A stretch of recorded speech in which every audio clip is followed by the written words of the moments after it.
오늘 이 고린도후서 7장에는 한 사람 디도라는 사람의 이름이 거론됩니다. 이 7장 6절에 보면은 이 디도라는 분이 고린도 교회에서 사도 바울에게 찾아와요. 그 마게도냐 지역이 거기에 와서 어떤 일이 있었느냐 7장 6절에 보니까 그러나 낙심한 자들을 위로하시는 하나님이 디도가 오므로 우리를 위로하셨다. 사람이 누군가를 찾아갔는데 그 사람이 마음에 힘을 주는 사람이 아마 굉장히 좋은 사람이겠죠.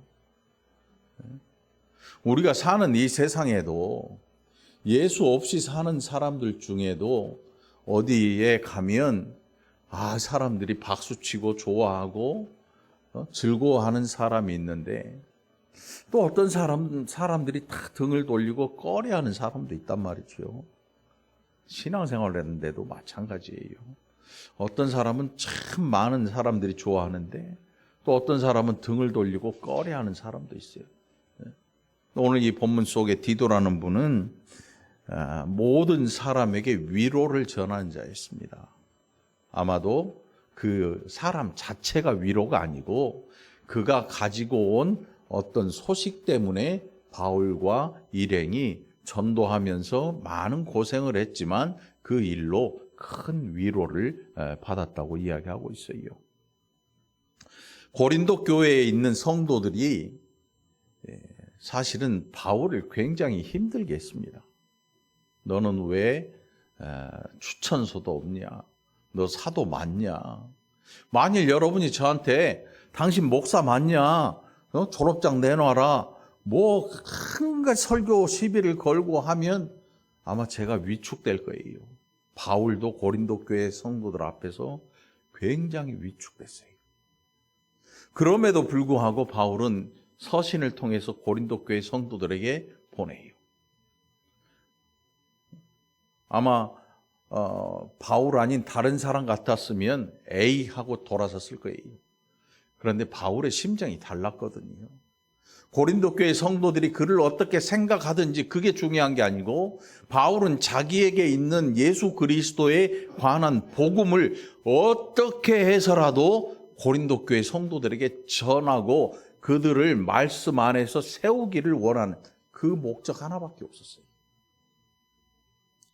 요즘 보니까 어떤 무리들이 다른 목적을 가지고 수많은 그리스도인들을 유혹해요. 미혹합니다. 넘어뜨립니다. 신천지 보니까 그렇고 이단들 엄청 많아요. 손에 꼽을 수 없을 만큼 많습니다. 그 사람들은 다 다른 목적을 가지고 있습니다. 성경을 빌미로 예수를 빙자해서 다른 걸 노리는 거예요. 다른 거. 거의 돈이죠. 거의 돈이에요. 통일교도 돈이고 신천지도 돈이고 JMS도 돈이고 다 돈이에요. 네? KYS는 어때요, 여러분?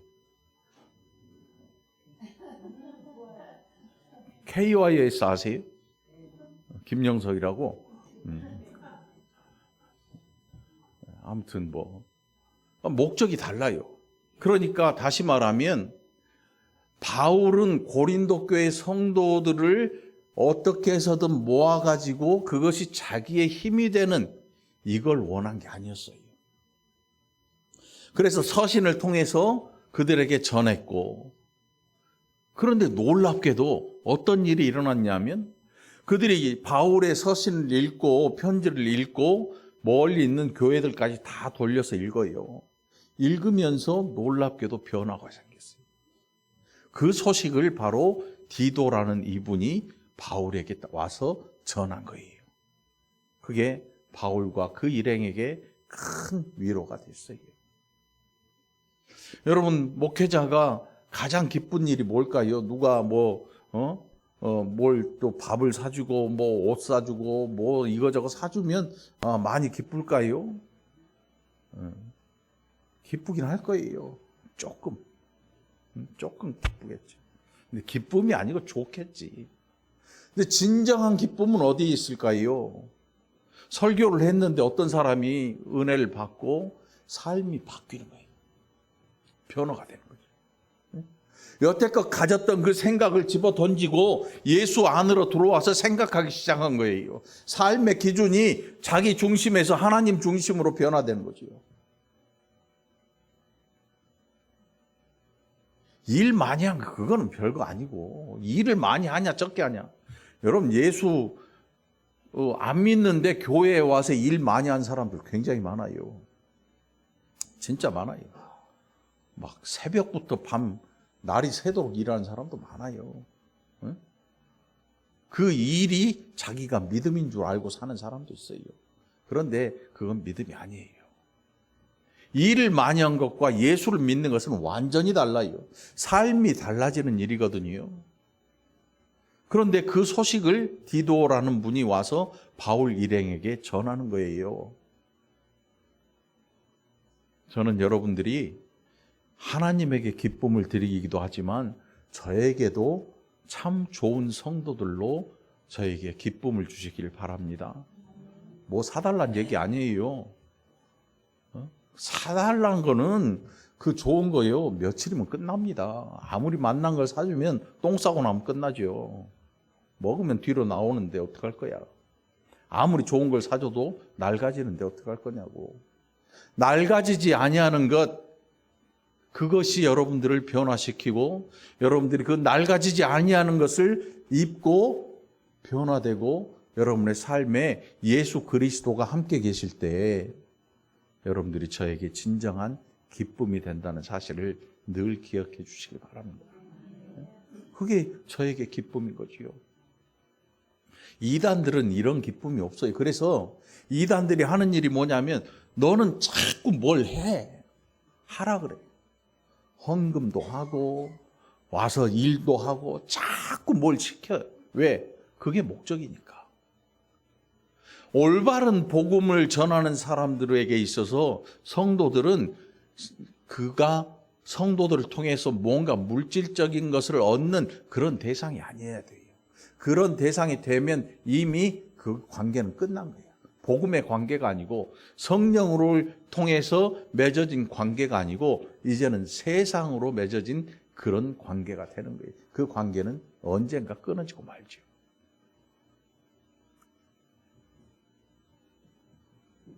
디도라는 분이 와서 바울 일행에게 힘을 줍니다. 어떤 힘을 주냐면 바울 선생님, 제가 고린도 교회에 갔는데 그들이 나를 대하는 태도가 달라졌습니다.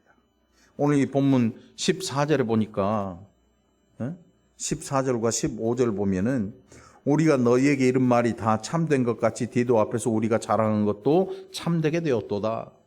디도에게 바울이 사실은 고린도 교회 성도들이 그를 어떻게 대하는지 이걸 이야기한 게 아니었어요.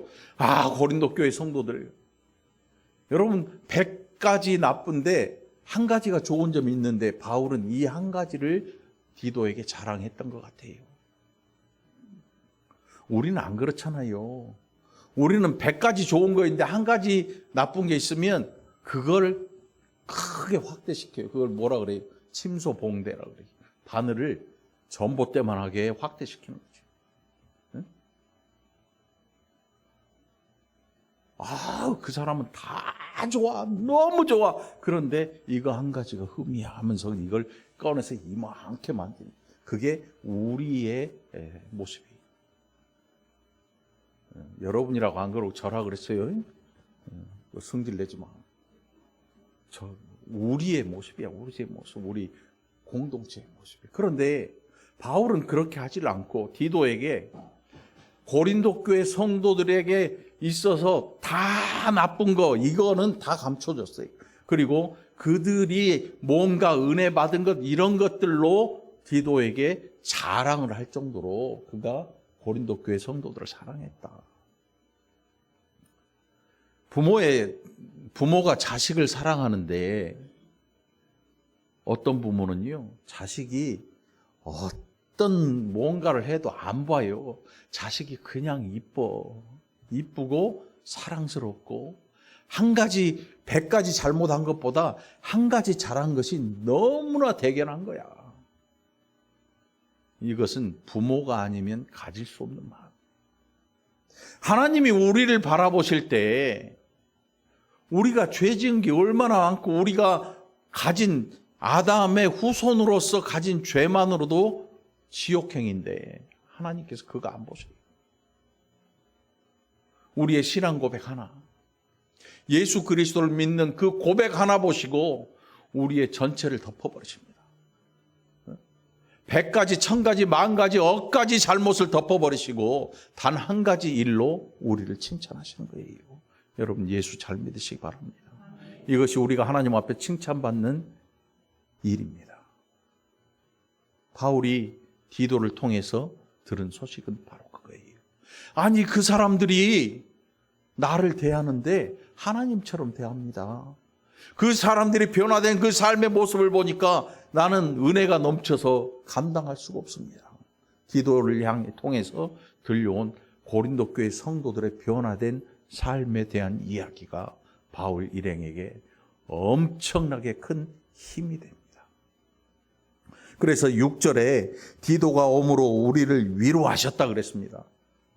디도 자체가 사람을 위로한 게 아니고 디도를 통해서 하나님께서 그들을 위로하셨다. 위로한다는 게 막 극한 슬픔에 빠진 사람 좀 아이고 좀 이제 그만 슬퍼하시고 이런 정도의 위로가 아니고 과거의 모든 것들을 기억나지도 않을 만큼 사도 바울과 그 일행들에게 다시금 힘내어서 복음을 전할 수 있는 힘을 주셨다는 거예요.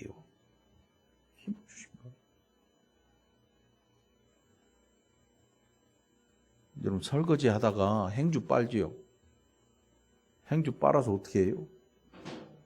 짜잖아, 짜. 비트로 짜잖아요. 그래 어떻게 탈탈 털어가지고 앞에다 탈 넣어놓잖아.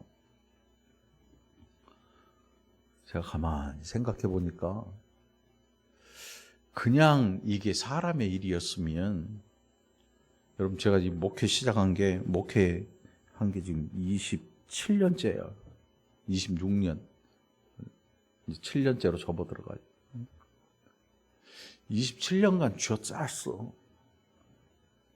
무슨 얘기냐면 설교를 하는데 설교는 짜야 나와.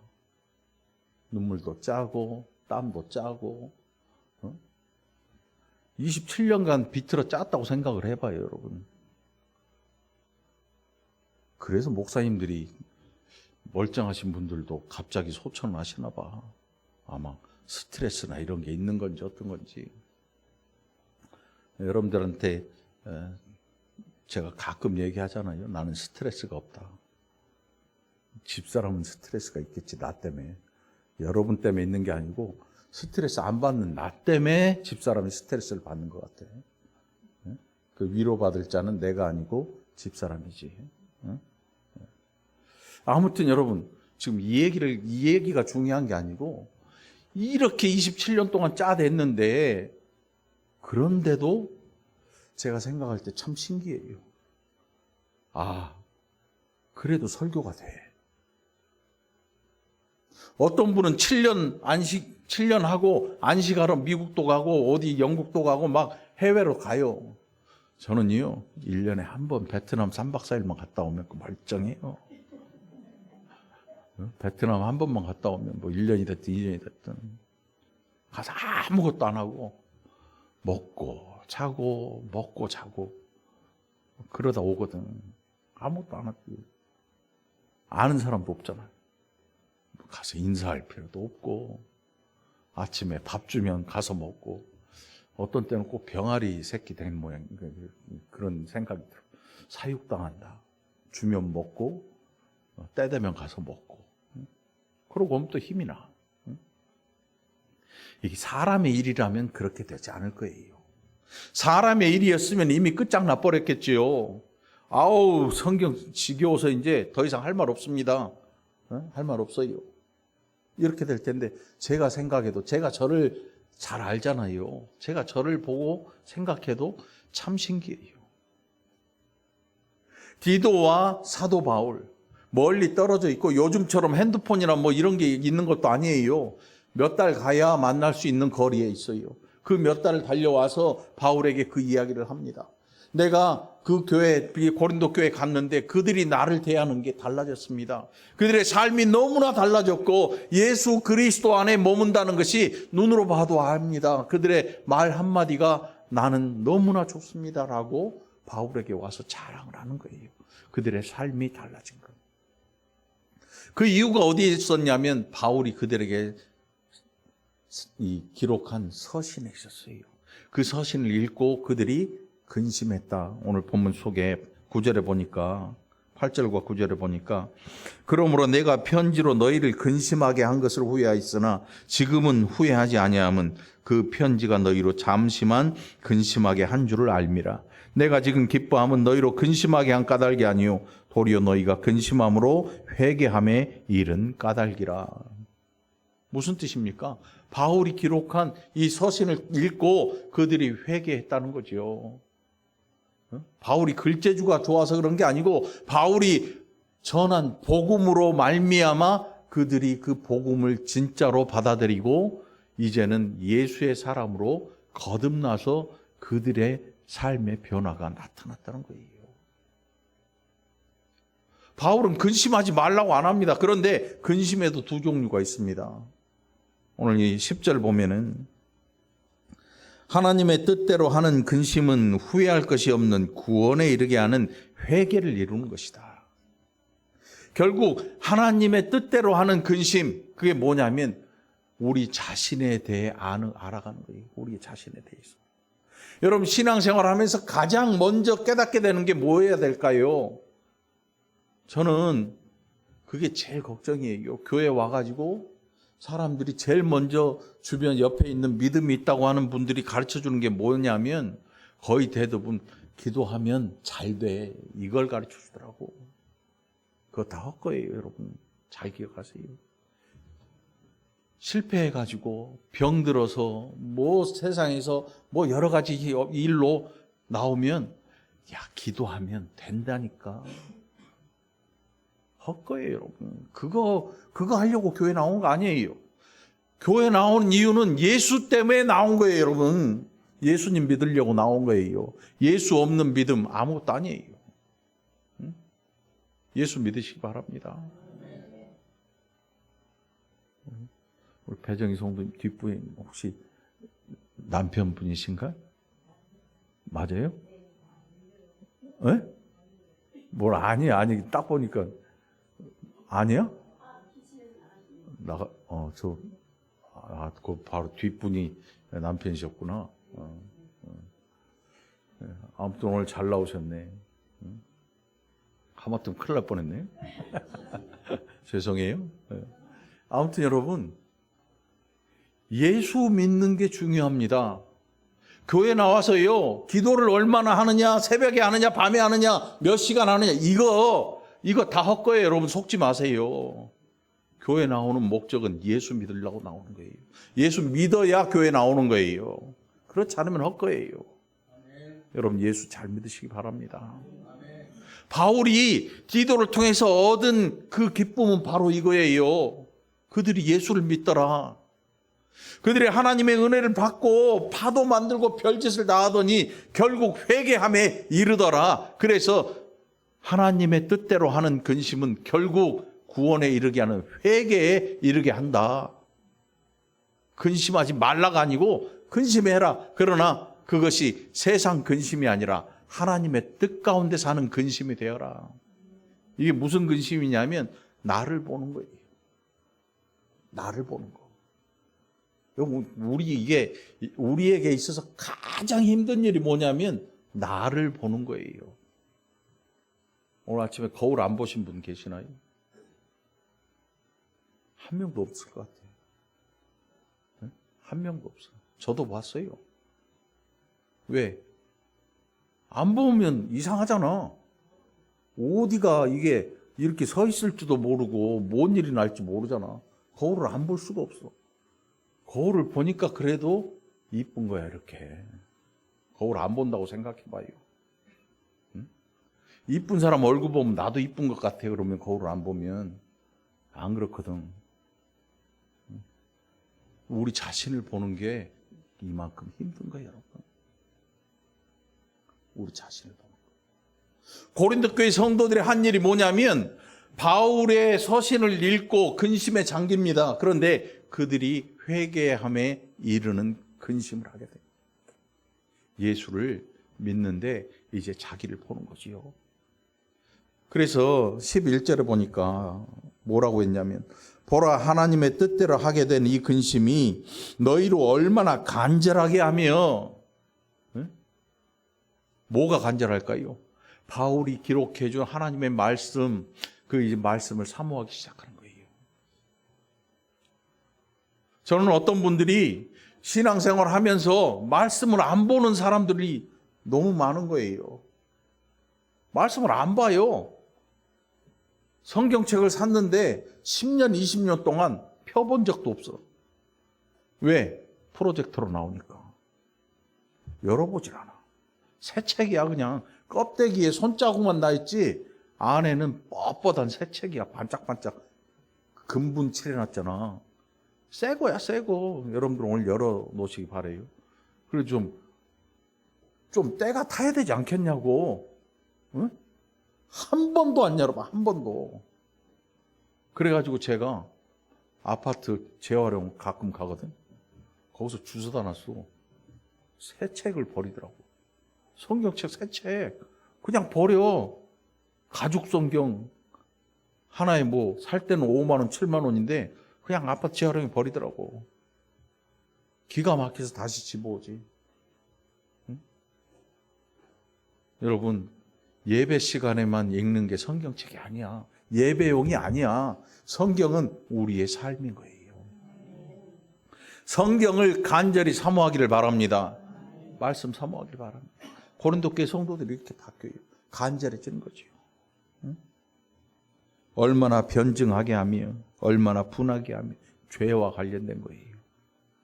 내가 이제 어떤 존재인지를 낱낱이 알게 되는 과정이 변증하는 과정이에요. 자기를 증명하는 거죠. 내가 왜 죄인이었던가, 왜 내가 하나님 앞에 예수 없이는 나갈 수 없는가를 알게 되는 과정이에요. 분노를 일으킵니다. 죄에 대한 분노가 일어납니다. 여태껏 알지 못하고 속아왔던 분노가 일어납니다. 이런 일들이 우리 인생에 반드시 일어나는 것입니다. 얼마나 두렵게 하며 얼마나 사모하게 하며 얼마나 열심 있게 하며 얼마나 벌하게 하였는가. 너희가 그 일에 대하여 일체 너희 자신의 깨끗함을 나타내었느니라. 거룩해져 가는 것입니다. 그들이 변화되고 변화의 결국 목적지가 어디냐면 하나님 나라예요. 하나님 나라를 향해 가는 거예요. 여러분, 저와 여러분이 하나님 나라를 향해 가고 있는 거예요. 우리는 그 과정에서 이영호 권사님도 보내드렸어요. 먼저 갔어요. 히브리서에서 보면 먼저 간 성도들이 여기에서 청성을 향해 달려가는 성도들을 향해 갈채를 보내고 있어요. 얘는 우리 경기장에 가면 마라톤 41.195km를 탁 뛰고 오면 그 안에 있는 관중들이 이 박수를 치고 이제 환영을 하잖아요. 응? 그런데 꽁지로 들어오면 어떻게 해요? 꼴찌로. 그런데 이 세상의 경기장은 다 집에 가버리지. 1등만 좋아하는 더러운 세상이라고 그러잖아요, 여러분. 응? 1등부터 3등까지 들어오면 다 집에 가, 이제. 야, 다 봤다니 가자, 그런데 놀랍게도 위에 있는 성도들은 그렇게 하지 않아.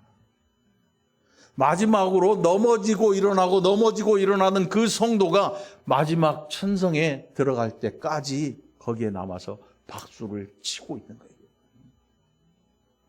혼자가 아니에요.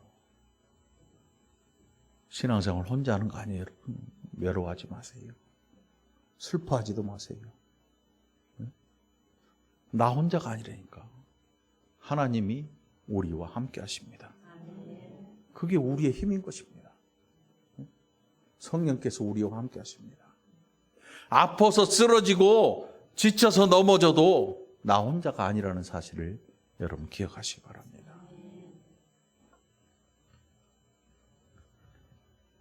12절입니다. 그런즉 내가 너희에게 쓴 것은 그 불의를 행한 자를 위한 것도 아니요 그 불의를 당한 자를 위한 것도 아니요 오직 우리를 위한 너희의 간절함이 하나님 앞에서 너희에게 나타나게 하려 함이로라. 말씀의 목적이 뭐냐면 사람들이 변화되기를 바라는 거예요. 복음이 그들에게 들어가서 복음이 힘을 얻고 그들의 삶을 바꿔놓는 놀라운 복음의 힘이 그들에게 나타나는 거예요. 어떻게 나타납니까? 우리가 복음 앞에 겸손해지고 무릎을 꿇을 때 인정하는 거지요. 죄를 인정하지 않는 사람들이 있습니다. 제가 보니까 막 화로 가득 차 있어요, 사람들이. 당신은 죄인입니다. 예수 없이는 절대로 천국에 갈 수 없습니다라고 복음을 전하고 있는데 뒤에서 어떤 사람이 벌떡 일어나지 얘기하는 거예요.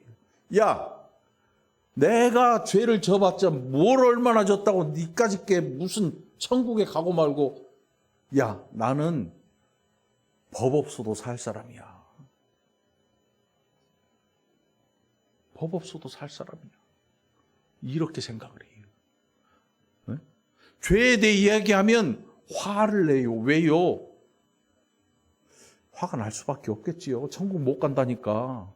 좋은 나라 못 간다는데 화 안 나겠냐고. 그러면서 천국 가는 기준을 자기의 삶에 맞춰요. 내 삶의 기준에서 볼 때 나 정도 죄는 죄도 아니야.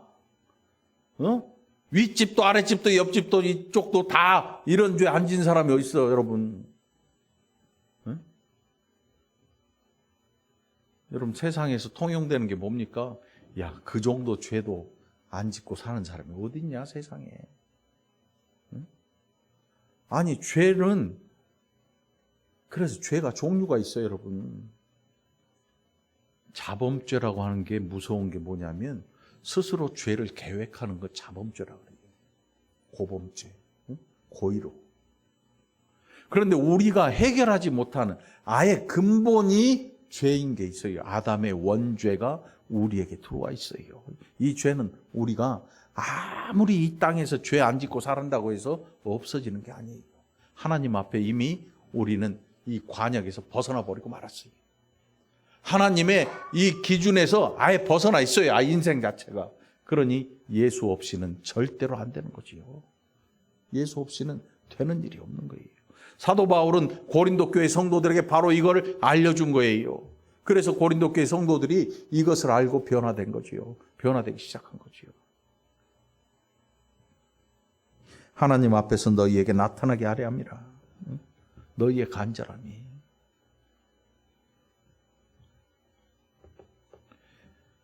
사람의 변화, 그것이 바울의 기쁨이었습니다. 다른 목적이 없었어요. 뭐 여러분 유튜브나 이런 걸 보면요, 사람들이 자꾸 얘기를 하는데 결국에는 돈 얘기를 해요. 돈 얘기를 해요. 돈 얘기를 합니다. 그냥 헌금 얘기가 아니고 돈 이야기야, 돈. 돈 이야기를 해요. 미국도 돈 때문에 싸워요. 이란도 돈 때문에 싸워요. 이스라엘도 돈 때문에 싸우고 온 세상 천지가 돈 때문에 싸워요, 여러분. 기름이 뭐간디? 자원이 뭔데? 그것 때문에 싸우는 거야. 죽어라고, 머리 터져라고 싸우고, 사람 죽이고, 서로 죽이고, 서로 싸우는 거지. 그게 세상이에요. 그런데 예수 그리스도 안에 있는 성도들은 그러질 말아야 돼요. 삶의 목적이 다르니까. 그런다고 뭐 군대 가지 말고 뭐 전쟁하는데 참여하지 말 이런 게 아니고 삶의 목적이 완전히 달라지는 거죠. 삶의 중심이 달라지는 거예요. 그러니까 세상을 다시 보게 되는 거죠.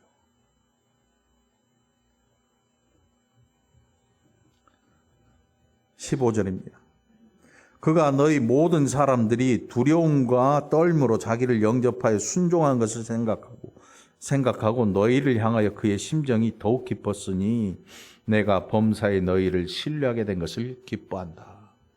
바울의 마음이 그들을 기뻐하는 거예요. 왜 기뻐하냐면 그들이 이만큼이라도 변한 게 너무나 좋은 거예요. 그들에게 다른 목적을 가지고 있었다면 그 다른 목적이 이루어지는 게 기쁜 것인데 그들이 변하든지 말든지 그게 중요한 게 아니거든요.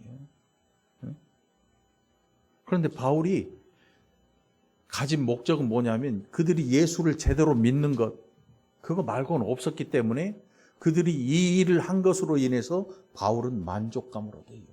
아, 이제 됐다. 이제 됐다. 여러분, 선교사님들 중에도 이런 분들이 있습니다. 이런 분들이 있어요. 복음 전하는 그것만이 기쁨인 사람이 있어요. 선교사님들. 그런데 어떤 선교사님들은 안 그래요. 안 그런 사람도 있어요. 진짜로. 뭐 목회자도 그런 것처럼 성도도 그런 것처럼 선교사도 그렇고 목사도 그렇고 다 그런 사람이 있고 안 그런 사람도 있어요. 그러니 여러분, 올바로 일하는 선교사님들을 위해서 여러분들 기도하시길 바랍니다. 적어도 우리 교회에서 기도하면서 물질로, 큰 물질은 아니지만 함께 선교한다고 생각하는 그 선교사님들은 제가 그 내막을 잘 알지요. 엉뚱한 짓 하는 사람 없어요. 어떤 사람은요, 자기 공부하러 가는 사람도 있어요, 진짜. 선교비라고 명목을 받아가지고 자기 공부에, 여러분 조영남이라는 분 알잖아요. 그 사람 기독교 돈으로 장학금으로 외국 갔는데 목사 안 하잖아. 그 돈으로 해외 갔는데 신학도 안 해. 목사 안 해. 완전 세상 사람이지.